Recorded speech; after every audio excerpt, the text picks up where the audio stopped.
ಇಲ್ಲಿ ಅಧಿಕಾರಿಗಳೆಲ್ಲರೂ ಪ್ರಹ್ಲಾದ್ ಜೋಶಿ ಅವರು ಸಾಕಿರ್ತಕ್ಕಂತಹ ಪ್ರಾಣಿಗಳಂಗೂ ವರ್ತನೆ ಮಾಡ್ತಾ ಇದ್ದಾರೆ.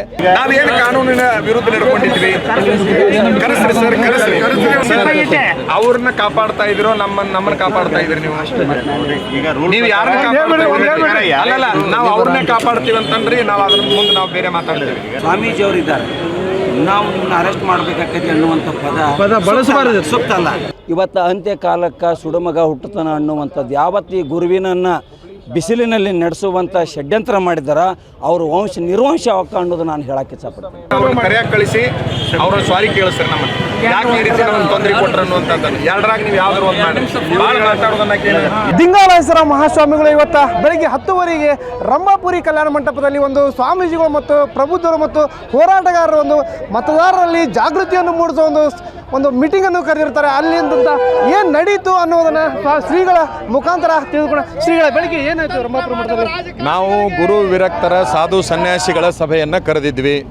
ಬಹುಶಃ ಆ ಕಾರ್ಯಕ್ರಮಕ್ಕೆ ನಿನ್ನಿನ ದಿವಸ ಪರ್ಮಿಷನ್ ತೆಗೆದುಕೊಳ್ಳಿಕ್ಕೂ ಕೂಡ ನಾವು ಹಾಕಿದ್ವಿ. ಪರ್ಮಿಷನ್ ತೆಗೆದುಕೊಳ್ಬೇಕಾದಂಥ ಅವಶ್ಯಕತೆ ಇರಲಿಲ್ಲ, ಯಾಕಂತಂದ್ರೆ ಅದು ರಾಜಕೀಯಕ್ಕೆ ಸಂಬಂಧಪಟ್ಟಿದ್ದಾಗಲಿ ಮತ್ತೊಂದೇನಾಗಲಿ ಇರಲಿಲ್ಲ. ಆದಾಗೂ ಕೂಡ ಕಾರ್ಯಕ್ರಮ ಮಾಡುವಂಥ ಸಂದರ್ಭದೊಳಗೆ ಅವ್ರು ಪರ್ಮಿಷನ್ ಕೊಡ್ತೀವಿ ಅಂತೇಳಿ ನಿನ್ನ ರಾತ್ರಿ ತನಕ ಕುಂದಿರಿಸ್ಕೊಂಡ್ರು. ರಾತ್ರಿ 10 ಗಂಟೆಗೆ ಏನು ಹೇಳಿದ್ರು, ಬೆಳಗ್ಗೆ ಕೊಡ್ತೀವಿ, ಈಗ ಆಗೋದಿಲ್ಲ ಅನ್ನುವಂಥ ಮಾತನ್ನು ಹೇಳಿದರು. ಬೆಳಗ್ಗೆ ಕೇಳಲಿಕ್ಕೆ ಹೋದರೆ 11 ಗಂಟೆಗೆ ಕೊಡ್ತೀವಿ ಅಂದರು, 11:15 ಕೊಡ್ತೀವಿ ಅಂದರು, ಕೊನೆಗೆ ಕೊಡೋದಿಲ್ಲ ಅಂತಂದರು. ನಮ್ಮ ಪಾಡಿಗೆ ನಾವು ಕಾರ್ಯಕ್ರಮ ಮಾಡ್ತಾ ಇದ್ವಿ. ಪ್ರಾರಂಭ ಮಾಡಬೇಕನ್ನುವಷ್ಟರೊಳಗೆ ಚುನಾವಣೆ ಅಧಿಕಾರಿಗಳು ಮತ್ತು ಪೊಲೀಸ್ ಅಧಿಕಾರಿಗಳು ಬಂದು ನಮ್ಮ ಕಾರ್ಯಕ್ರಮವನ್ನು ತರಬಿಸುವಂಥ ಪ್ರಯತ್ನ ಮಾಡಿದರು. ಪರ್ಮಿಷನ್ ಇಲ್ಲದ ನಾವು ಕಾರ್ಯಕ್ರಮ ಕೊಡೋದಿಲ್ಲ ಅಂತಂದರು. ಪರ್ಮಿಷನ್ ಈಗ ಮತದಾರರಲ್ಲಿ ಜಾಗೃತಿ ಮೂಡಿಸುವಂಥದ್ದು ಸರ್ಕಾರ ಮಾಡುವಂಥ ಕೆಲಸವನ್ನು ದಿಂಗಾಲೇಶ್ವರ ಶ್ರೀಗಳು ಮಾಡ್ತಾ ಇದ್ದಾರೆ.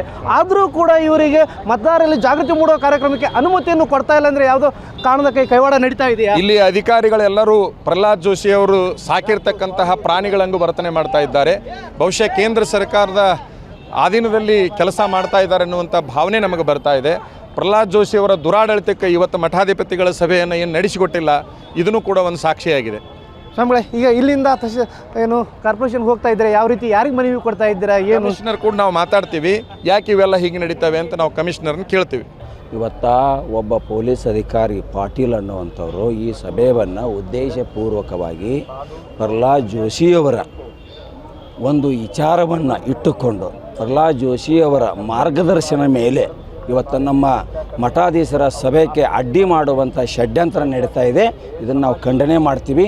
ಇದಕ್ಕೆಲ್ಲ ಕಾರಣಕರ್ತರು ಪ್ರಹ್ಲಾದ್ ಜೋಶಿಯವರು ಅನ್ನೋದನ್ನು ಸ್ಪಷ್ಟಪಡಿಸ್ತಾರೆ. ಅಂದರೆ ಇವತ್ತು ನಮ್ಮ ಧರ್ಮವನ್ನು, ನಮ್ಮ ವೀರಶೈವ ಲಿಂಗಾಯತ ಧರ್ಮವನ್ನು ಕಾಲಕಸವಾಗಿ ನೋಡುವಂಥ ಅತ್ಯಂತ ವಿಕೃತಿ ಮನಸ್ಸು ಹೊಂದಿದಂಥ ಪ್ರಹ್ಲಾದ್ ಜೋಶಿಯವರ ಕುತಾಂತರದಿಂದ ಇವತ್ತು ಮಠಾಧೀಶರು ಬೀದಿಗಿಳಿದು ಇವತ್ತು ನಮ್ಮ ಒಂದು ನ್ಯಾಯಕ್ಕಾಗಿ ಹೋರಾಟ ಮಾಡುವಂಥ ಸಗ್ದಿದ್ದ ಪರಿಸ್ಥಿತಿಯನ್ನು ತಂದಿದ್ದಾರೆ ಅವರು. ಕ್ಯಾಮ್ರಾಮನ್ ನಿತೀಶ್ ಜೊತೆ ಹಜರತ್ನದ ವಾರ್ತಾವಾರ್ತೆ, ಹುಬ್ಬಳ್ಳಿ.